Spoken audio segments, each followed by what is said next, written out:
प्रचण्डलाई clear cut थियो मैले कमाउनकै लागि सारा भन्ने उनका चाहिँ योजनाबद्ध रहेछन् भन्ने कुरा उनका पछिल्ला अभ्यासहरूले देखाए। प्रचण्ड एकजना मात्रै भ्रष्टीकरणको बाटोमा लागिरहेका थिए। उनका वरिपरिका मानिसहरूले जनयुद्धबाटै हामी आएका हौँ, क्रान्तिकै शौर्य उनीहरूको दिमागी भूत चाहिँ उनीहरूको दिमागमा चाहिँ क्रान्तिले नै काम गरिरहेको थियो र उनीहरूलाई के भ्रम थियो भने हामी समाज बदल्नै आएका हौँ भन्ने भ्रम थियो। राजाको विरुद्धमा लड्ने औँलाई ठडाउन सक्थ्यो यो खालको चाहिँ अदालत, यही अदालत हो। विश्वविद्यालयको कुरा यही थियो। कुलमान किन चाहियो? मलाई नै कुलमान किन चाहियो? तर कुलमानले जे काम दियो त्यो काम त मलाई चाहिन्छ। अब अहिले चाहिँ यति गरेर यिनीहरूले कुलमानको सट्टा कुनै अर्को मेहरमान ल्याइदियो भने त फेरि हामीलाई अन्धकारमा पठाइदियो भने हामी के गर्ने होला भन्ने त्राइमामले नै उनीहरूले कुलमान कुलमान कुलमान भनेको। किन कुलमान इज टेस्टेड। सुरेन्द्र केसीलाई टाउकै उठाउन नदिने कारण त यो पो रहेछ भन्ने मेसेज त गयो नि। अब भ्रष्टहरूलाई पनि राष्ट्र लुट्न गाह्रो हुन्छ। नेताकामा एक दिन गएर हजुरी गरेन भने आफ्नो नम्बर चाहिँ कम हुन्छ भन्ने यहाँका बौद्धिकहरूको बुझाइ। यो कार्यशैली छ क्या हाम्रो देशमा। ठ्याक्कै सिद्धान्तमा एउटा कुरा भन्ने, व्यवहारमा अर्को कुरा गर्ने। यो संरचना र यो मानसिकता नेपाल र नेपालीको पुरानै हो। तर त्यति बेला डन्डाले प्रशासन गरिन्थ्यो र उपभोक्ताहरूले चाहिँ प्रतिफल पाउँथे। यिनीहरू मध्येको सबभन्दा भ्रष्ट मान्छेलाई उनीहरूले त्यहाँ जो ऊ चाहिँ भिजेको बिरालो जस्तो छ समाजमा चाहिँ ऊ निष्कपट मान्छे, अभ्रष्ट मान्छे भनेर त्यस्तो मेसेज तल दिइएको छ। वस्तु त ऊ सबैभन्दा भ्रष्ट मध्येमा एउटा पर्छ भन्ने अनेकौँ श्रृङ्खलाहरू त्यहाँ विद्यमान छन्। त्यसलाई उनीहरूले त्यहाँ प्रमुख बनाउने भनेर सोचिरहेको स्थिति छ। सुरेन्द्र केसी पनि एउटा हड्डीको लागि मरिहेरेको भन्थे नि त। अब देखे होला नि त के को लागि रहेछ भनेर। अब त्यो कोही मध्येबाट आएका प्रवृत्तिहरूले यो विषयलाई चाहिँ निश्चित गर्छ। कुलमानले चाहिँ नेपाललाई लोड सेडिङ मुक्त गरिदिए भन्ने मेसेज दिए। अनि अर्कोले चाहिँ अख्तियारलाई राजनीतिक दलको हत्खण्डाको रूपमा मात्रै दुरुपयोग गरे। अख्तियार भन्ने जे अभिप्रायबाट स्थापित भएको संस्था थियो त्यो अनुसारको काम नगरिदिएको भन्ने आम जनमानसको बुझाइ भयो। त्यस बुझाइका दोहोरा अभिव्यक्तिहरू हुन् यिनीहरू। त्यसरी हेर्नुपर्छ विषयलाई। सो अब डेलिभरीको हिसाबले त कुलमान घिसिङले भन्दा त एउटा अख्तियारको प्रमुख जुन किसिमको हाम्रो कल्पना छ त्यसले त धेरै डेलिभरी दिन सक्ने हो। त्यो त्यस्तो ठाउँमा गएपछि मान्छे किन असफल भयो? यो कस्तो हो भने अब अख्तियार भनेको चाहिँ निर्वाचन आयोग भनेको सर्वोच्च भनेका चाहिँ स्वायत्त संस्थाहरू हुन्, संवैधानिक निकायहरू हुन्। ती निकायप्रति मान्छेको जनअपेक्षा विशिष्ट हुन्छ, उच्च हुन्छ। र जस्तो अख्तियारकै कुरा गर्दाखेरि कसैले पनि अख्तियारलाई दुरुपयोग गरेको भन्ने भयो भने त्यसमाथि अख्तियार निवारण आयोगले चाहिँ अनुगमन गर्छ, जसले गर्दा मानिस आफ्नो अधिकार कर्तव्यप्रति चाहिँ सचेष्ट हुन्छन् भन्ने अपेक्षा चाहिँ त्यहाँ राखिएको हुन्छ। अब अहिले यता खास गरी यो 10 वर्षको अवधिमा चाहिँ यिनीहरूले संवैधानिक नियुक्तिमा शुभ लाभको आधारमा, नातेदारीको आधारमा, राजनीतिक आधारमा कमजोर र लाचार निम्छरा मान्छेहरूलाई चाहिँ भर्ना गरेर आफ्नो उल्लु साँध नै सदाउने यस्तो किसिमको संरचनाको रूपमा यी सबैको दुरुपयोग गरिदिए। खालि अख्तियारको मात्रै कुरा भएन कि सर्वोच्च अदालतसम्म अब अहिले पुनरावर्तन अदालतको कुरा आइरहेछ। अब उच्च अदालतका कुराहरू आइराखेका छन्।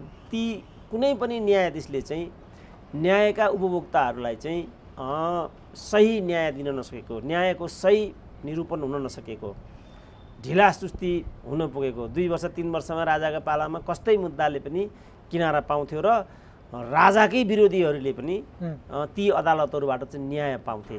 अब अहिले चाहिँ आफ्नै बाहेक र न्याय किन्न सक्ने क्षमताको बाहेक अरूले न्याय पाउँछ भन्ने कुरा चाहिँ आशै मरेर गइसक्यो। समयमा नपाउने त छँदैछ। अब जस्तो अच्युत कृष्ण खरेललाई प्रहरीको आइजी हुँदा यिनीहरूले निकालेका थिए। अच्युत कृष्ण खरेललाई सरकारले पुनर्स्थापित गरिसक्यो तर मुद्दा किनारा लागेन। यो हदबाट चाहिँ उनीहरूले अदालतलाई चाहिँ निष्प्रभावी बनाउन थाले। अब त्यो विकृत हुँदै हुँदै हुँदै पछिल्लो कालमा चाहिँ सुशीला कार्कीलाई यिनीहरूले महाभियोगकै डन्डा देखाए। अनि यही कुरा अख्तियारमा चाहिँ लोकमान सिंह कार्कीलाई महाभियोग लगाएर निकाल्ने भनेपछि उनी राजीनामा दिन बाध्य भएर गुमनाम जीवन बिताएर आएको एउटा यस्तो स्थिति भयो। र निर्वाचन आयोगले पनि त्यो बेला यो प्रचण्डको छोरीलाई जबरजस्ती चितवनबाट चुनाव जिताए। त्यो विषय निर्वाचन आयोगमा आयो, हुँदै सर्वोच्चमा पुग्यो।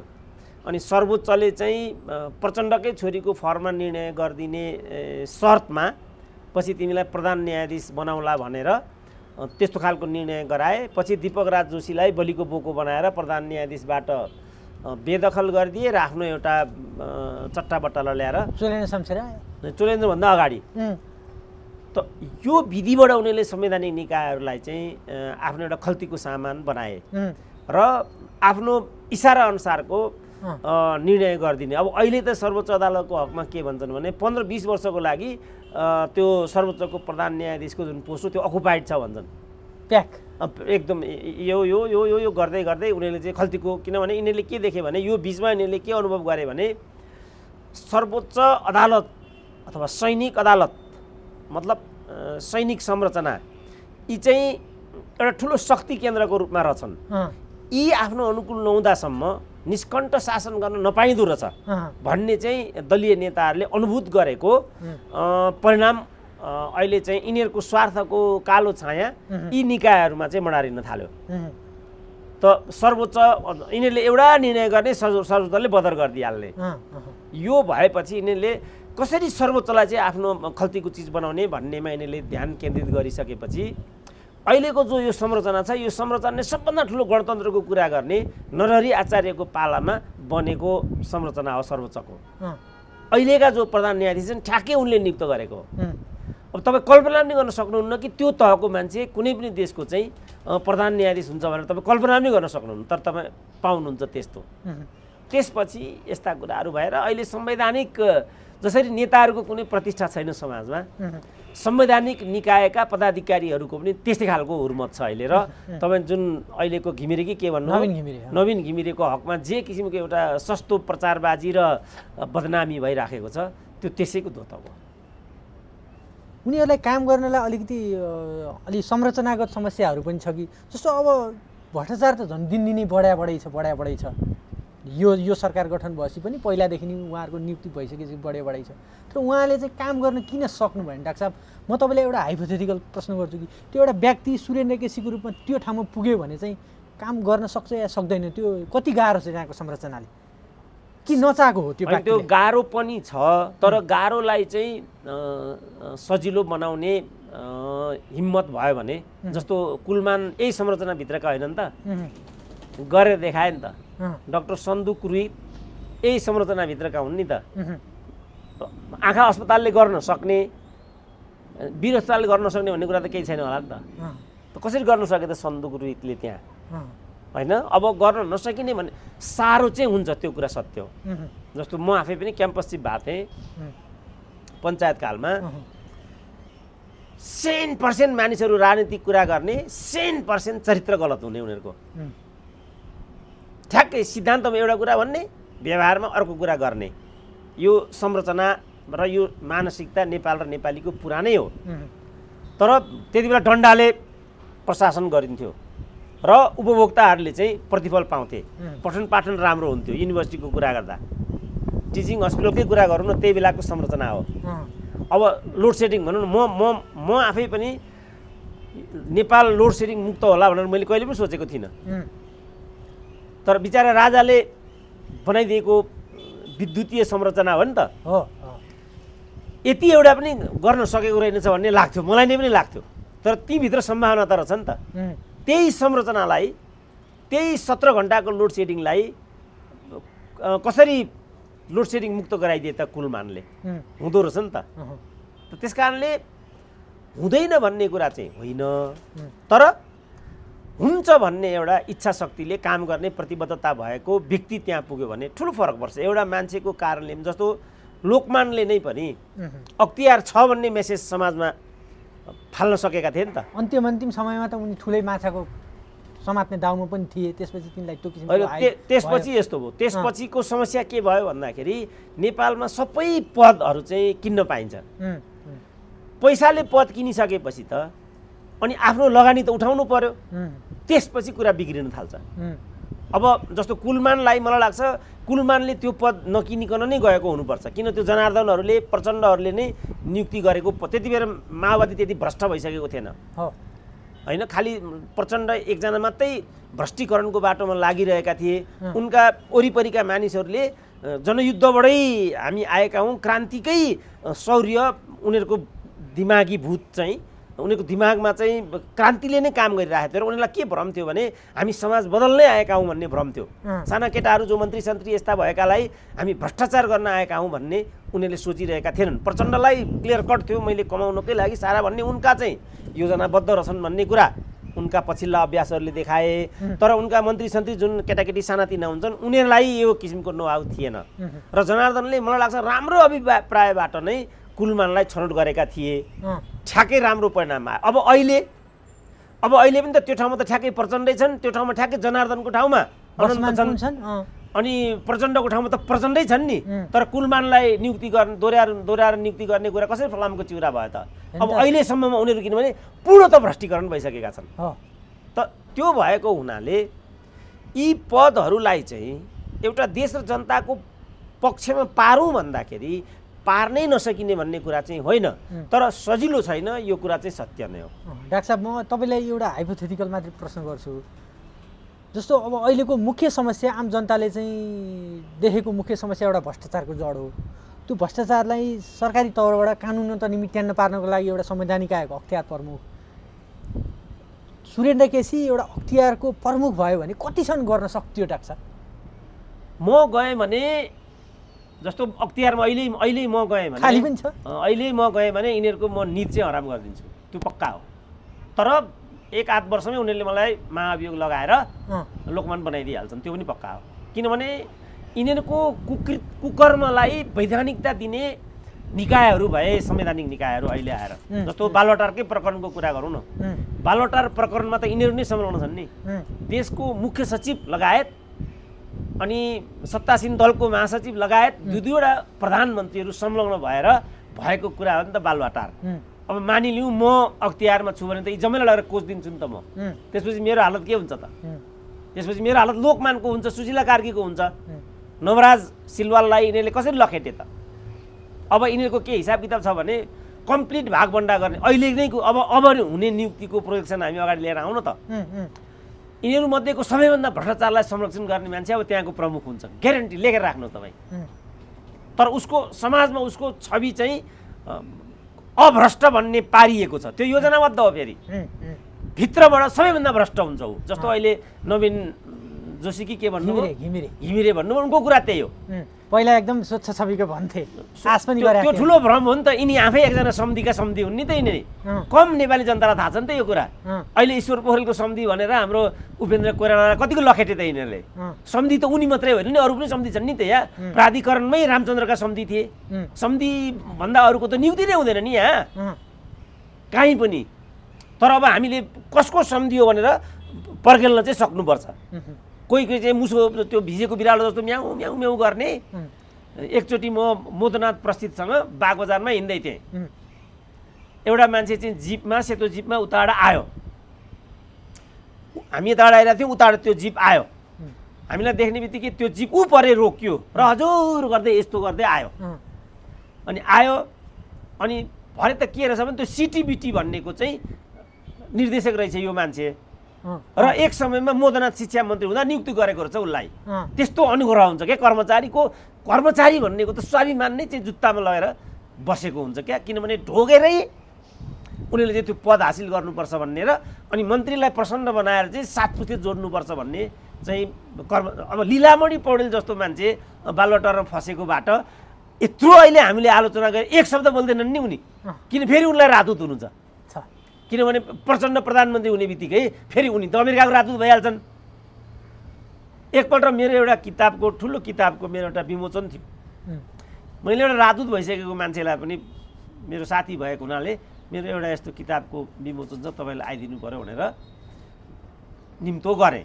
लीलामणि पौडेल होइन एकजना कुनै अर्को लीलामणि त हामी जस्तोसँग बोल्दा त्यो त ठुलो मान्छे नि लीलामणि त आमामा मैले चाइनामा जाँदाखेरि लीलामणिलाई फोन गरेको मेरो फोनै नउठाएका ठुला मान्छे लीलामणि त फेरि अब किन ठुला भनेको त बालबटार खोज्ने रहेछन् त्यस्ता हुन्छ नि यहाँका ठुला त अनि तिनलाई मैले चाहिँ भने मेरो किताबको विमोचन चाहिँ आउनु हुन्छ कि भने मैले आउनु त हुन्थ्यो तर यसरी एउटा मिटिङमा बोलाएको छ मलाई गाह्रो हुन्छ होला डाक्टर साहब भने एक दिन छोडे पनि त हुन्छ नि एक दिन एउटा मिटिङमा नगए के फरक पर्छ र भने मैले हुनु त हो तर फेरि दोहोऱ्याएर राजदूत हुन पाइँदैन यस्तो भन्दै नेताकामा एक दिन गएर हजुरी गरेन भने आफ्नो नम्बर चाहिँ कम हुन्छ भन्ने यहाँका बौद्धिकहरूको बुझाइ यो कार्यशैली छ क्या हाम्रो देशमा त मूल्याङ्कनको विधि त पार्टी प्रणाली नै भएर त केही पनि बिग्रिँदैन नि पार्टी प्रणालीभित्र पनि त संरचना हुन्छन् मूल्याङ्कनको विधि हुनुपर्छ राइट मेन राइट प्लेस र रिवार्ड एन्ड पनिसमेन्टको व्यवस्था हुनुपर्छ तब न पार्टी सिस्टम चाहिँ प्रवर्तित भएर जान्छ बलियो भएर जान्छ र आम मानिसहरूले चाहिँ प्रतिफल पाउँछन् तर हाम्रो प्रशासनिक संरचना र प्रतिबद्धता त्यो अनुकूलको छैन क्या नेपालमा अब युनिभर्सिटीमा जानुहोस् त्यही छ कर्मचारी तन्त्रमा जानुहोस् त्यही छ प्रहरीको त अघि मैले भने नि अब म यो अख्तियारको म कुरा गर्दै थिएँ अब अहिले चाहिँ यिनीहरूले के गरे भनेदेखि जस्तो अब त्यसपछि यिनीहरूमध्येको सबभन्दा भ्रष्ट मान्छेलाई उनीहरूले त्यहाँ जो ऊ चाहिँ भिजेको बिरालो जस्तो छ समाजमा चाहिँ ऊ निष्कपट मान्छे अभ्रष्ट मान्छे भनेर त्यस्तो मेसेज तल दिइएको छ वस्तु त ऊ सबैभन्दा भ्रष्ट मध्येमा एउटा पर्छ भन्ने अनेकौँ श्रृङ्खलाहरू त्यहाँ विद्यमान छन् त्यसलाई उनीहरूले त्यहाँ प्रमुख बनाउने भनेर सोचिरहेको स्थिति छ अब यसमा त क्षेत्रीय दलहरू अनि प्रमुख पक्षीय दल पार्टीभित्रका पनि गुटगत चाहिँ प्रतिबिम्बनले मात्रै त्यसलाई सन्तुलनमा राख्न सक्छ भन्ने यिनीहरूको बुझाइ छ नि त नत्र आफ्नै साथीको विरुद्धमा पनि अख्तियार लगाएर चाहिँ चर्खराउने यस्तो पनि यिनीहरूको विगत छ नि त त्यो भएको हुनाले नेता के चाहन्छ भने आफ्नो एउटा प्रतिनिधिको रूपमा त्यहाँ पठाउन चाहन्छ यो नेताको एउटा जाने ऊ नेताको अर्को जाने प्रमुख प्रतिपक्षको तेस्रो जाने र त्यसले त्यहाँ गएर के गर्ने भने आफ्नो विरुद्धमा केही कुछ आउँछ कि आउँदैन त्यसको निगरानी गर्ने र समयमै सूचना दिने र अख्तियारलाई चाहिँ आजको जस्तो लाचार र एउटा नेताहरूको सेवा गर्ने संरचनाको रूपमा दुरुपयोग गर्ने यसलाई यिनीहरूले चाहिँ अख्तियार दुरुपयोग निवारण आयोग बा निर्वाचन आयोग बा लोकसेवा आयोग बा सर्वोच्च अदालत बा उच्च अदालत बा कूटनीतिक नियोग यस रूपमा उनीहरूले दुरुपयोग गरेको हुनाले तर अहिले तपाईँ यी सबै संरचनाबाट कुनै अपेक्षा तपाईँले युएई को सुन्नुभयो नि भर्खरै कसरी राजदूतावास खारेज हुनुपर्छ भनेर संसारका नेपालीहरू हाम्रो मुलुकमा चाहिँ राजदूतावास स्थापना होस् भनेर माग गरिराखेका छन् साउदी अरबको राजदूतावास बन्द हुनुपर्छ भन्ने माग अहिले आइरहेको किनभने त्यो राजदूतावास भनेको हामीलाई शोषण गर्ने एउटा बिचौलिया संरचना छ भन्ने कुरा अब त्यहाँका उपभोक्ताहरूलाई यिनीहरूको व्यवहारले पुष्टि गरिदिएपछि यस्तो दूतावास हुनुभन्दा त बरु अहिले मान्छे भन्न थाले नि अख्तियार हुनुभन्दा बरु नहुनु किनभने यति महँगो हुन्छ त्यो यति खर्चिलो र यति भ्रष्ट अपराधी मानिसहरूको समूह त्यहाँ पुगिराखेको हुन्छ त्यसले यो अख्तियारलाई चाहिँ दुरुपयोग गर्नेहरूलाई चाहिँ निरुत्साहित गर्नुभन्दा प्रोत्साहित गर्छ भन्ने कुरा र जस्तो एउटा खरदार कति 5,000 कि 3,000 1,000 ल आत्महत्या गरेको छलफल त्यो बाध्यता भयो भने यहाँ करोडौँका मान्छे उम्के ल तामिलमा राख्यो अनि यो खालको अख्तियार हुनुभन्दा यो खालको निर्वाचन आयोग अदालत लोकसेवा आयोगमा हाम्रो के पुष्टि भयो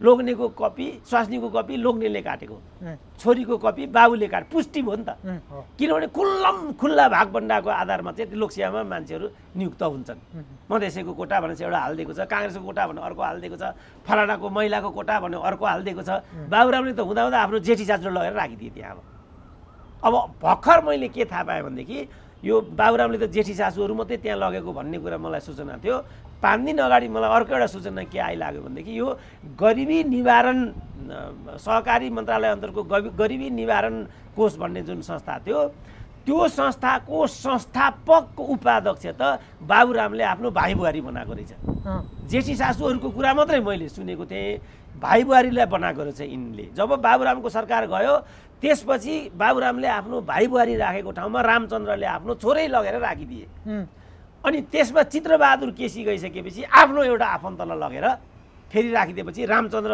पौडेलका छोराले त्यो देशै छोडिदिए। चिन्तन पौडेल यस्तै के नाम थियो त। यो तरिकाले किनभने हामीले सबै थाहा छ नि त, जस्तो अब यो भूकम्प पुनर्निर्माण सम्बन्धी जुन आयोग हो प्राधिकरण, त्यसमा पनि रामचन्द्रले आफ्नो समिति नै लगेर राखिदिए नि त। त्यस कारणले बाबु संवैधानिक निकायहरूको यिनीहरूले एकदमै हुर्मत लिएर धेरै नै तल ल्याए। यति यी संरचनाहरूको विश्वसनीयता खस्कियो। यो सर्वोच्च अदालतले त अघि पनि हामीले कुरा गऱ्यौँ नि, राजाको विरुद्धमा लड्ने औँला ठडाउन सक्थ्यो। यो खालको चाहिँ अदालत, यही अदालत हो। विश्वविद्यालयको कुरा यही थियो। यही हाम्रो निजामती सेवालाई कसैले पनि हाम्रो भनौँ न, हाम्रो चाहिँ युएनमा चाहिँ हाम्रा गएका स्थायी प्रतिनिधि जस्तो ऋषिकेश शाहको नाम लियो भनेदेखि, शैलेन्द्र कुमार उपाध्यायको नाम लियो भनेदेखि, राजदूतहरूमा पनि चाहिँ यदुनाथ खनालको नाम लियो भनेदेखि, डाक्टर भेखबहादुर थापाको नाम लियो भनेदेखि अहिले पनि मानिसहरूको शिर चाहिँ श्रद्धाले। अब हाम्रो घनेन्द्रबहादुर सिंह जस्तो, नयनबहादुर खत्री चाहिँ लामो समयसम्म सर्वोच्च अदालतको प्रधान न्यायाधीश 10 वर्षभन्दा बढी रहे। तिनलाई नै पछि यिनीहरूले चाहिँ मानव अधिकार आयोगको अझै 10 वर्ष चाहिँ यिनीहरूले नै त्यसको अध्यक्ष बनाए। हाम्रो सर्वोच्च अदालतका जो संस्थापक प्रधान न्यायाधीश दार्जिलिङका प्रधान भन्ने थिए, बाफरे तिनको मैले एकचोटि न्यायिक व्यक्तित्वको बारेमा ज्ञानगुणका कुरामा एउटा लामो लेख लेखेको थिएँ। गणेशराज शर्मा, कुसुम श्रेष्ठ, दमननाथ ढुङ्गाना, लक्ष्मण होइन लक्ष्मण दिवंगत भइसके, जो चाहिँ अन्तरिम संविधानका ऊ पनि थिए, मसौदाकार पनि थिए तिनी, मुकुन्द रेग्मी टाइपकासँग मैले अन्तर्वार्ता लिएर चाहिँ त्यो लेखको निर्माण गरेको थिएँ क्या। त त्यस्ता खालका चाहिँ न्यायकर्मीहरू र ती न्यायकर्मीहरूबाट छनौट गरेर चाहिँ सर्वोच्चमा लैजाने र त्यहाँबाट प्रधान न्यायाधीश जस्तो भनौँ न, मैले यो अहिले जुन राष्ट्रिय मानव अधिकार आयोगमा अध्यक्ष छन् अहिले यसपल्ट, उनी पनि प्रधान न्यायाधीश हुन्। तिनी पनि चाहिँ लयरबाट नै ल्याइएको थियो, छोटो अवधिको लागि मात्रै। त्यहाँ प्रधान न्यायाधीश रामप्रसाद श्रेष्ठ भन्ने प्रधान न्यायाधीश, के भन्ने ती न्यायाधीशहरूको नाम लिँदाखेरि एकदम गौरव हुन्छ क्या। अहिले मेरो त गणेशराज शर्मासँग अन्तरङ्गको सम्बन्ध थियो। त्यसपछि मेरो हाम्रो विश्वनाथ उपाध्यायसँग पनि अन्तरङ्ग सम्बन्ध थियो। जनक राज श्रेष्ठ भन्ने चाहिँ यो क्षेत्रीय अदालतका न्यायाधीश हुन् र बिपी कोइरालाको मुद्दा उनले नै हेरेका थिए। हेप्दैन थिए क्या न्यायाधीशहरूलाई। यो निरङ्कुश प्रणालीभित्रका न्यायाधीशहरूको पनि ठुलो प्रतिष्ठा थियो क्या हिजो। र सबै संवैधानिक निकायका जो पदाधिकारीहरू हुन्थे तिनीहरूलाई मान्छेले इज्जतले लिन्थे क्या। तर अहिले त यो राजनीतिज्ञहरूको सरकार चलाइरहेको कार्यपालिकाको जुन जगजगी छ नि डाक्टर साहब, यो जगजगीले चाहिँ त्यो खालको अलिकति हुर्मत लिने काम चाहिँ गरे हो। पक्कै पनि हामी त्यति त सोध्न सक्छौँ। अहिले यति बेला चाहिँ तपाईँ बोलिरहनुहुन्छ कि आइडिया पनि सायद सिकुन्। यो राजनीतिज्ञहरूको जगजगी जुन यो संवैधानिक निकायहरू तिनका पदाधिकारी आयुक्तहरूमाथि जुन जगजगी र दादागिरी देखाएको हुन्छ नि, त्यो दादागिरीलाई खासमा कसरी तोड्न सकिन्छ? अघिकै प्रश्नमा जोडेँ, यदि तपाईँ त्यो किसिमको ठाउँमा भएको भए यो राजनीतिज्ञको जगजगी कसरी तोड्नुहुन्थ्यो? त्यो त लोकमान सिंह नै हाम्रो आँखा अगाडि छन् नि त। जस्तो यस्तै खालको एउटा जिउँदो छोरो चाहिँ त्यहाँ प्रधान न्यायाधीश हुने हो भने 2-3 थप्पड मात्रै दिएपछि तिनीहरूको त 12 बजिहाल्छ नि त, धेरै पनि दिनु पर्दैन। जस्तो यो प्रचण्डको छोरीको कुरा आयो नि त, खुल्ला डकैतीको शैलीमा दोहोऱ्याएर निर्वाचन गराएर चाहिँ निर्वाचित गराएर ल्याइएको छ नि त। यो हुँदैन भनेर चाहिँ मानिलियो निर्वाचन आयोगले मात्रै भनिदिएको भए यस्तो नजिर त फेरि दोहोरिएर आउने नै थिएन नि त। त्यहाँबाट उम्केर सर्वोच्चमा आयो भनेदेखि यो मिल्दैन, यो 2टा वडाको निर्वाचन चाहिँ रद्द गरेर फेरि दोहोऱ्याएर गर्नु भनिदिएको भए त फेरि कसैको हिम्मतै हुन्थेन नि त। अब त्यसपछि यिनीहरूले चाहिँ अब जुन यो दीपक राज जोशीलाई चाहिँ अनि यो सबक सिकाउने निर्णय गरे योगेश भट्टराईहरूले, र आखिरी दीपक राज जोशीलाई चाहिँ त्यहाँबाट टाउकै नउठाउने गरी त्यहाँबाट बाहिर जाने अवस्था गराइदिएपछि यसको असर चाहिँ अहिलेका चोलेन्द्र शमशेरमा परेपछि अनि यिनीहरूको इसारामा फैसला गर्नुपर्छ, होइन भने समाप्त भइन्छ भन्ने कुरा चाहिँ उनले आत्मसात गरेर नै पछिल्लो पटक चाहिँ यो रञ्जन कोइरालाको फैसला गरेपछि अब वस्तुत प्रधान न्यायाधीशको अस्तित्व निष्प्रभावी भएर गयो त्यहाँ। र अब यसको असर अन्य चाहिँ के अरे न्यायाधीशहरूमा पर्ने टड्कार हो हाम्रो आँखा अगाडि छ। र सुशीला कार्कीलाई नै यिनीहरूले चाहिँ महाभियोग लगाएर चाहिँ त्यहाँबाट हुर्मत लिने त एक प्रकारले यिनीहरूले निर्णय नै गरिसकेका थिए नि त। अब जो यो दलीय व्यवस्थाको लागि र राजनीतिक व्यवस्थाको लागि नेपाली समाजलाई रूपान्तरण गर्ने सोच र प्रतिबद्धताले आएकाहरूको लागि यो एउटा चुनौती छ। उनीहरूले कस्तो किसिमको समाज व्यवस्था निर्माण गर्न चाहेका हुन्। उनीहरू लाचार र कमजोर, मैले यस्तो खालको जस्तो अघि मैले भने नि, मैले चाहिँ गणेश राज शर्माको नाम लिएँ, दमननाथ ढुङ्गानाको नाम लिएँ, कुसुम श्रेष्ठको नाम लिएँ, मुकुन्द ढुङ्गेलको नाम लिएँ, अनुप शर्मा जो अहिले राष्ट्रिय मानव अधिकार आयोगका अध्यक्ष छन्, कस्ता कस्ता चाहिँ प्रखर चाहिँ कानुन व्यवसायहरू हामीसँग थिए त। ती मध्येको लक्ष्मण अर्याल, जो अघि लक्ष्मणको नाम बिर्सेको थिएँ मैले, लक्ष्मण अर्याल किसिमका जो अब हामीसँग अहिले चाहिँ यो कानुन व्यवसायहरूको क्षेत्रमा मात्रै गएर हेर्ने हो भने यसरी गर्व लिन लायकको मान्छे एउटा पनि छैन नि अहिले। केही मानिसहरू थिए, उनीहरू यति अवसरखोर र भ्रष्टीकरणको प्रक्रियामा संलग्न भएको देखियो, उनीहरूको नामै गौरवले लिन सक्ने स्थिति भएन। केही एक दुईजना कनिष्ठहरू जस्तो यिनीहरूको यही दुर्व्यवहारले को शिकार भएर भरतराज उप्रेती भन्ने आत्महत्या गरेर मरे नि त। स्थायी नै नदिएपछि उनलाई पीडा भयो, आत्महत्या गरेर मरे। लगभग आत्महत्याकै चरणमा थिए प्रकाश वस्ती भन्ने, यो भरतराज उप्रेतीकै काँडका थिए तिनी पनि, अदालतमै यिनलाई पनि त्यही हुर्मत गरिसकेपछि लगभग उनी पनि आत्महत्याकै बाटोमा पुगिसकेपछि के मिलाएर प्रचण्डलाई प्रयोग गरेर भन्ने सुन्थेँ म। राष्ट्रिय मानव अधिकार आयोगमा झुन्डिराखेका छन्। एकदम राम्रो लेखपढ गर्ने चाहिँ अधिवक्ता थिए तिनी, म पनि चिन्थेँ उनीहरूलाई, उनको राम्रो पनि। अब यता यो 10 वर्ष तपाईँले हेर्नुभयो भनेदेखि यसरी आफ्नो व्यवसायमा चाहिँ कटिबद्ध भएर लाग्ने र देश र जनतालाई केही दिउँ, जुन सेक्टरमा काम गरिँदैछ त्यो सेक्टरको चाहिँ गति र गरिमालाई माथि उठाउँ भन्ने सोच एक प्रकारले पूर्णतः स्खलित भइसकेको स्थिति छ। कूटनीतिक निकायको क्षेत्रमा पनि यही कुरा भएको छ। किनभने नेपालमा जम्मै पद प्रतिष्ठाहरू या त नाता, होइन भने व्यभिचार, होइन भने पैसामा किन्न पाइन्छ अहिले नेपालमा। कुलमानमाथि जुन अहिले कुरा भइराखेको छ त्यसको कारण यही हो। जस्तो अख्तियारमै पनि होइन, कसैले अब जानेर नजानेर प्रेम सञ्जेल चाहियो, कसैले सुरेन्द्र केसी चाहियो, यस्तो भनिराखेका छन्। उनीहरूको आशय के हो भनेदेखि राजनीतिक रूपमा नरङ्गिएको व्यावसायिक रूपमा प्रतिबद्धता भएको निडर मान्छे हामीलाई चाहियो भनेको न हो। हामीलाई फलानु चाहियो, कुलमान नै चाहियो भनेको होइन नि त। उनीहरूलाई के चाहियो भने कुलमान जस्तो नेपाललाई लोड सेडिङ मुक्त गर्ने मान्छे हामीलाई त्यहाँ चाहियो भनेको न हो।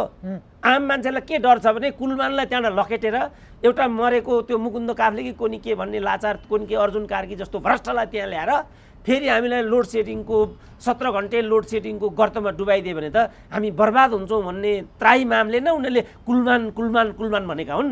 नत्र यी कुलमानका भान्जा हुन् र कुलमान किन चाहियो, मलाई नै कुलमान किन चाहियो। तर कुलमानले जे काम दियो त्यो काम त मलाई चाहिन्छ। अब अहिले चाहिँ यति गरेर यिनीहरूले कुलमानको सट्टा कुनै अर्को मेहरमान ल्याइदियो भने त फेरि हामीलाई अन्धकारमा पठाइदियो भने हामी के गर्ने होला भन्ने त्राही मामले नै उनीहरूले कुलमान कुलमान कुलमान भनेको। किन कुलमान इज टेस्टेड हो, सुरेन्द्र केसी त टेस्टेड छैन।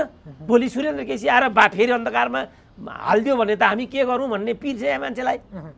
जस्तो हामी देखिरहेको छौँ नि मेलम्ची, अब अहिले मेलम्चीमा एउटा योग्य चाहिँ कुलमान जस्तै छोरो त्यहाँ हुन्थ्यो भने आज मेलम्चीको यो अवस्था हुन्थ्यो र हुन्थेन नि त।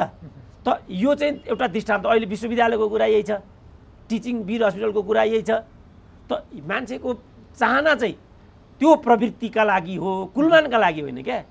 तर यहाँ मान्छेले के सोच्छ भने किन यिनीहरू कुलमान मात्रै, कुलमान एउटा भएन भने एउटा लुवाङ्गे मन्त्रीले त भनेको कुलमान भएन भने पृथ्वी नै चल्दैन भन्ने त नसोच ल हेर्नु त। त्यसो भने उनी नै त्यहाँ मन्त्री हुनुपर्छ भने राजीनामा दिए भयो नि त। प्रचण्डले आफ्नो भक्तिभाव दर्शाउने गरेर आफ्नो कोटाबाट लगेर मन्त्री बनाएको, प्रचण्डको निमकको सोझो नगर्ने बित्तिकै राजीनामा दिनु पर्दैन मोरलले? के काम छ त्यसो भने उनको त्यहाँ? प्रचण्डले उनलाई नै किन पठाउनु पर्ने त्यसो भने त्यहाँ? प्रचण्डले आफ्नो अर्को ज्वाइँ पठाइदिन्छन् र आफ्नो भक्तिभाव त्यहाँ गराउँछन्। किन प्रचण्डले त्यहाँ पठाएको भनेदेखि आफूप्रति निष्ठाका साथ काम गर्लान् भनेर पठाइएको थियो। निष्ठाका साथ काम नगर्ने बित्तिकै मोरलली त्यहाँ पछि हट्नुपर्छ कि पर्दैन? त यो पो हाम्रो भनाइ हो। त्यहाँ कोही पनि मान्छे त्यहाँ जाने बित्तिकै निष्ठापूर्वक काम गर, देश र जनतालाई सम्झेर काम गर। त्यो सम्झेर काम नगर्ने प्रणाली हाबी भएको हुनाले हामीलाई कुलमान चाहियो, नवीन घिमिरे भएन, सन्दुक रुहित चाहियो। जसले राम्रो काम गरेको छ ती मान्छे बालबाटार बेच्नेहरू दण्डित हुनु पर्यो। हामीले भनेको चाहिँ यहाँ मात्रै हो, यो चाहिँ नवीन घिमिरे भयो, कुलमान भएन, फलानु चाहियो, फलानु चाहिएन भन्ने हाम्रो विषय नै होइन। नेपाली जनताको विषय त्यो होइन र नेपाली जनताको त्यो चाहना र आग्रहलाई चाहिँ मैले पनि फेरि बानी मात्रै दिएको।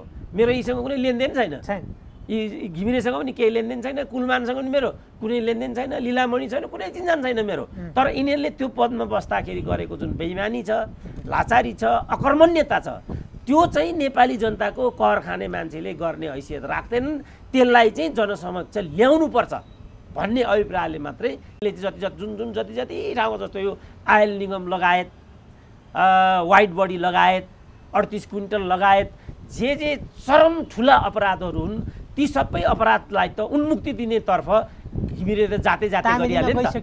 त यो गर्ने अधिकार त उनलाई थिएन नि त। तर अब यो तिमीले किन गरेको भनेर प्रधानमन्त्रीले पनि प्रश्न किन उठाउँदैनन् भने यसमा प्रधानमन्त्रीको पनि मिलेभगत नभइकन, प्रधानमन्त्रीको इसारा नसाधिकन न रञ्जन कोइरालालाई चोलेन्द्र शमशेरले उन्मुक्ति दिएको छ, न गोपाल खड्कालाई घिमिरेले चाहिँ तामेलीमा पठाएको छ। म चाहिँ स्योर छु कि यो सब मिलीभगत हो र योजनाबद्ध हो। म केही गरी अख्तियारको प्रमुख भयो भने यी सबैको 12 बजाइदिन्थेँ। नेपाली जनताको चाहना चाहिँ त्यहाँ मात्रै हो। सुरेन्द्र केसी त्यहाँ आओस् भन्ने होइन। कोही पनि नेपाली जनता अर्को नेपालीको पक्षमा उभिँदैन। नेपाली समाज अब भ्रष्ट भइसक्यो। कसैले कसैको भलो चाहँदैन यो समाजमा। मेरो पनि भलो कोही चाहँदैन, त्यो कुरा मलाई थाहा छ। तर सुरेन्द्र केसी त्यहाँ कमसेकम गइदिएदेखि यी भ्रष्ट नेताहरूको बालबाटारको फाइल लीलामणि पौडेलहरूलाई त्यसले प्रश्न उठाउने थियो भन्ने त आम मान्छेलाई लागेकै छ। पहिलो प्रहार कसरी गर्नु डाक्टर? मानु एकछिन जाँदै हुन्छ, पहिलो प्रहार कहाँबाट सुरु गर्नुहुन्छ? खासमा चाहिँ सुरुवात चाहिँ म गएँ भने पहिलो चाहिँ इमरान खान। इमरान खानले के गरे भनेदेखि पाकिस्तानमाथि कति विदेशी ऋण छ त्यो बाहिर ल्याए। त्यसपछि प्रधानमन्त्री कार्यालयमा कति कर्मचारी छन् 502 त्यो बाहिर ल्याए। भित्र सुविधाहरू के छन् 9 माउ भैँसी। त्यसपछि के छ 70 वटा विलासी कारहरू। त्यहाँभित्रको वर्गीकरण के छ 30 वटा अत्यन्त मर्सिडिज कारहरू, 1400 गाडी न्यायाधीशहरूले दुरुपयोग गरिराखेको र सम्पूर्ण अरूले पनि प्रादेशिक रूपमा यसरी नै दुरुपयोग गरिरहेको हुनाले 2.5 करोड विद्यार्थीहरू चाहिँ पाकिस्तानमा क्लास 7, 8बाट चाहिँ ड्रप आउट हुन बाध्य हुनुपर्दो रहेछ फिस तिर्न नसकेको कारणले। त्यसपछि इमरान खानले के देखे भनेदेखि पाकिस्तान वैदेशिक ऋणमा डुब्नुको कारण, गरिबीमा जानुको कारण, पाकिस्तानी जनता यति साह्रो आहत र पीडित भएर अन्तर्राष्ट्रिय क्षेत्रमा पनि बदनाम हुनुको कारण चाहिँ यहाँको उपल्लो संरचना रहेछ भन्ने कुरा इमरान खानले रियलाइज गरिसकेपछि उनले के भने म यो 500 कर्मचारीको ठाउँमा 3 जनाले काम चलाउँछु, प्रधानमन्त्री निवासलाई म युनिभर्सिटी बनाइदिन्छु र 70 वटा कारलाई चाहिँ म लिलाम गरेर त्यो 2.5 करोड विद्यार्थीको जुन ड्रप आउट थियो त्यो ड्रप आउटको एजुकेसनलाई चाहिँ म कन्टिन्यू गरिदिन्छु। अब नेपालमा आउनुहोस्। अब नेपालमा ठ्याक्क अब के गर्छु? अब म के गर्छु भने सबभन्दा पहिला यी सबै कुराहरूमा के छ म एउटा श्वेतपत्र तयार पार्छु, नम्बर 1। त्यसपछि म के गर्छु भनेदेखि अहिले जो हाउस छ हाम्रो यहाँको, जस्तो इटालीले के गर्यो भनेदेखि 1030 सदस्यीय हाउस थियो 2टा गरेर, त्यसलाई उसले घटाएर ल्याएर चाहिँ 630 बजार दियो, 400 त यहाँ सेभ भयो। अब मेरो जोड के हुन्छ भनेदेखि अहिले नेपालमा जो 3 लेयर्सको प्रादेशिक संरचना छ 2 लेयर्स भए हुन्छ हामीलाई। म जो प्रान्तीय संरचना छ यसलाई म निलम्बन गरिदिनुपर्छ भन्नेपट्टि जान्छु। त्यसपछि म यो जुन 350 जतिको हाउसलाई घटाएर 150 मा ल्याइदिन्छु। त्यसपछि यो इमरान खानको जो मैले कुरा गरेँ कति जस्तो अहिले मैले के सुनिरहेको छु भने प्रचण्डको निजी निवासमा 7वटा सरकारी महँगा सरकारी गाडीहरू तैनाथ रहन्छन् भनेर मैले सुनेको छु। ती गाडीहरू म तान्दिन्छु। 69 सेक्युरिटी तैनाथ गराइएको छ प्रचण्डलाई भनेर मैले सुनेको छु। म त्यसलाई 9 जनामा झारिदिन्छु। यही क्रमले म अगाडि बढ्छु र नेपाली जनताले करबाट तिरेको अधिकांश साधारण स्रोत चाहिँ यहाँ खर्च भइराखेको हुनाले एकचोटि म यसलाई प्रहार गर्न चाहन्छु नेपाली जनता हो भनेर म एकचोटि आह्वान गर्छु। त्यो गर्दा नगर्दै यिनीहरूले मलाई महाभियोग लगाइदिइहाल्छन्। उही हिन्दी सिनेमाको एक दिनको मुख्यमन्त्री जस्तो मेरो अवस्था हुन्छ, केही पनि गर्न सकिँदैन। अब तपाईँले जे प्रश्न मलाई सोध्नुभयो, तपाईँले एक प्रकारले मलाई अख्तियारको प्रमुख बनाइसक्नुभयो। त्यसपछि मेरो मार्गचित्र के छ भन्ने कुरा तपाईँलाई मैले खुलस्त भनि पनि सकेँ। यसले के सन्देश दियो त भन्दा एउटा मरेको लाचारलाई उनीहरूले त्यहाँ भागबण्डाको आधारमा अख्तियारको प्रमुख बनाउँछन् र जे मैले गर्छु भनेर अहिले चाहिँ मार्गचित्र तपाईँको अगाडि प्रस्तुत गर्न दिए, उनीहरूले त्यो संस्थालाई केही पनि गर्न नदिने एउटा लाचार नेतृत्व निर्माण गर्नेमा उनीहरू प्रतिबद्ध हुन्छ। यो हाम्रो अनुसरण गरोस् भनेको हाम्रो यो छलफलको पनि अनुसरण गरोस्, केही राहत पाओस् भन्ने पनि एउटा छ होइन, गर्दैनन् यो अनुसरण चाहिँ। त्यो त मैले भनिदिएँ। अब जस्तो मैले भने कत्रो च्यालेन्ज भयो त, जस्तो यिनीहरूका टिभी मात्रै हुन्थे, यिनीहरूको कान्तिपुर मात्रै हुन्थ्यो भने त जस्तो भनौँ न मैले 15 वर्षदेखि मलाई एउटा केही पनि यही भनिदिन्छ भनेर नै रोकेको उनीहरूले। अब अहिले त अनलाइनको सिस्टम आयो होइन, अहिले त यिनीहरूले यो युट्युब बन्द गराउन सक्दैनन्, यसमा सरकारी पकड हुँदैन, यसलाई यिनीहरू सेन्सरिङ गर्न पनि सक्दैनन्। जनतामा यो कुरा पुगेपछि हामी सुरेन्द्र केसी युनिभर्सिटीको पद खुल्यो, सुरेन्द्र केसी बन्थ्यौँ, भारतको राजदूतावास चाहियो, सुरेन्द्र केसी बन्थ्यौँ, प्रधानमन्त्री भयो, सुरेन्द्र केसी बन्थ्यौँ, सुरेन्द्र केसीलाई टाउकै उठाउन नदिने कारण त यो पो रहेछ भन्ने मेसेज त गयो नि। अब भ्रष्टहरूलाई पनि राष्ट्र लुट्न गाह्रो हुन्छ। अब जस्तो मैले यति भन्ने, यिनीहरूले जुन एउटा भ्रष्टलाई त्यहाँ ल्याउन राखेका छन्, अब उसलाई पनि यो भ्रष्ट को रहेछ भनेर आँखा त ठाडो त हुने भयो नि त। अब यिनीहरूले पछि त्यसलाई नै ल्याउँछन्, म त्यो कुरा पछि एक्सपोज गरिदिन्छु। अब मलाई मारिहाल्यो भने त कुरै सिद्धिहाल्यो, तर कतिजनालाई मार्ने? अहिले बम्बेमा कुरा आइरहेको छ नि त, ठाडै मान्छेले प्रश्न उठायो नि, कसलाई मार्छौ तिमीहरू? हामी पुरै सभा अरबै आउँछौँ, सबै अरबलाई मार्छौ, एकपछि अर्को हिरो जन्मिन्छ नि, मारेर कोही सकिन्छ त भनेपछि नेपालमा पनि त त्यो दौर त आज नआउला, भोलि त आउँछ। म नसकुला, अर्कोले त सक्छ। मैले सकेको गरेँ, मभन्दा हिम्मतिलो छोरा आउला भोलि। सुरेन्द्र केसीले दिएको कुरा त यो पो रहेछ जस्तो मलाई नै भन्नु सुरुमा नपाएर यो सुरेन्द्र केसी यस्तो भनिहिन्छ भन्थे। अब अहिले त मैले नाता पैसा बेविचार बिना कसैको पनि नियुक्ति हुँदैन भनेको थिएँ नि त। अब अहिले चाहिँ जुन विद्युत प्राधिकरणको गर्दा गर्दै साक्यकै नाम अगाडि आयो नि त, हितेन्द्र साक्य। किनभने प्रधानमन्त्रीको ससुराली खाल नभइकन केही पनि हुँदैन भन्ने छ नि त यहाँ। जस्तो रामचन्द्रको सम्धी, रामचन्द्रको छोरो, सुशील कोइरालाको भाइको सालो, यही न छ। यो अहिलेको जुन यो नवीन घिमिरे भन्ने पनि सम्धीकै सम्धी हो। यिनीहरूले चाहिँ नवीन घिमिरे भएको मात्रै देखिरहेछन्, वास्तवमा सम्धीको सम्धी भएर भएको ऊ त्यहाँ। ए बाबा सुरेन्द्र, मलाई अहिले भन्न थाले फोन गरेर ठाउँबाट, तिम्रो छोरी बुहारी स्वास्नीको बपति हो भन्दाखेरि जहिले पनि यसो भन्नुहुन्छ, यसो भन्नुहुन्थ्यो, किन जस्तो लाग्थ्यो, हो रहेछ डाँट्छ, ठाउँबाट मलाई बनाउन थाल्यो। अब मलाई आनन्द लाग्यो, कमसेकम बुझ्यो। मैले चाहिँ व्यक्तिगत नपाएर कुण्ठा पोखेको भन्थेँ नि त, यहाँका लालबुचकडहरू अनेक किसिमका ठाउँको अमेरिका बसेका हौँ भन्ने के भन्ने फोरीहरू, सुरेन्द्र केसी पनि एउटा हड्डीको लागि मरिहेरेको भन्थेँ नि त। अब देखेँ होला नि त के को लागि रहेछ भनेर। हो, मैले दिन खोजेको आवाज अब म सफल भइसकेँ। मैले सामाजिक मुद्दालाई मूल प्रवाहीकरण गरिसकेँ। अब मेरा उत्तराधिकारीहरू जन्मिने दौर पनि सुरु भइसक्यो र मेरो आवाजले जसलाई चाहिँ झकझक्याउनु पर्ने थियो ती झकझकिसके। अब म रहेँ भने पनि रहिनँ भने पनि यो आवाज मर्नेवाला छैन, यो आवाज चाहिँ अजर अमर रहनेवाला छ। यति त मैले गरेँ, मैले अरू केही गर्न नसकेँ, यति त गर्न सकेँ नि त। यसलाई अब भोलिको पिँढीले, तपाईँहरूको पिँढीले चाहिँ अब यसलाई गति दिन सक्दा यो देश र जनताको पक्षमा हुन्छ।